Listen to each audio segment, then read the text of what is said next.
ପାଖାପାଖି ରହିବ ହେଲା। ଆପଣଙ୍କ ଆଙ୍ଗୁଠି ଦିଟା ଆଙ୍ଗୁଠି ଏମିତି କରନ୍ତୁ, ପାଖାପାଖି ରହିବ। ଜିନିଷଟା ଜାଣନ୍ତୁ ଆକ୍ଚୁଆଲି ଜିନିଷଟା କଣ। ଗୋଡ଼ ଟିକେ ଆଗକୁ ନିଅନ୍ତୁ। ଏବେ ଲଗେଇ ନଥାନ୍ତୁ, ଯେତେବେଳେ ଆଉ ଟିକେ ଆଗକୁ ହାଲକା ଟିକେ ଆଗକୁ ବସୁନାହାନ୍ତି।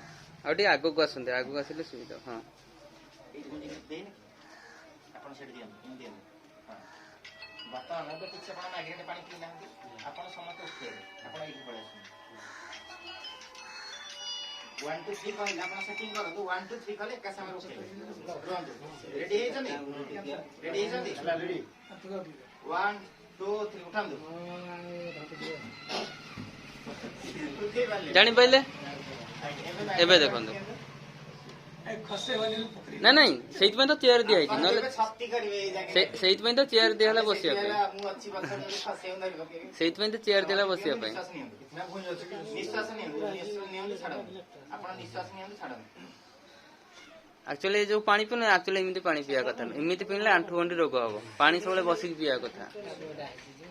ଯେ ଭାଇ ଛୋଟ ଛୋଟ ଜିନିଷ ଆମେ ଭୁଲ କରୁଛୁ ବୋଲି ରୋଗ ହଉଛି, ନହେଲେ ଆଉ କିଛି ନାହିଁ।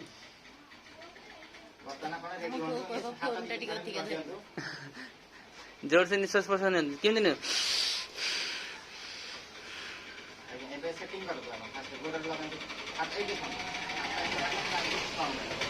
1 2 3 କଲେ ଏକା ସାଙ୍ଗରେ ଉଠେଇବେ।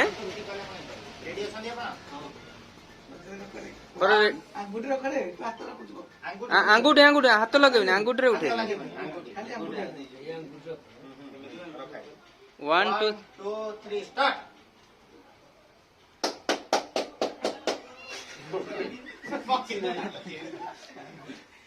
ବୁଝିପାରୁଛନ୍ତି ନା ପାୱାରଟା?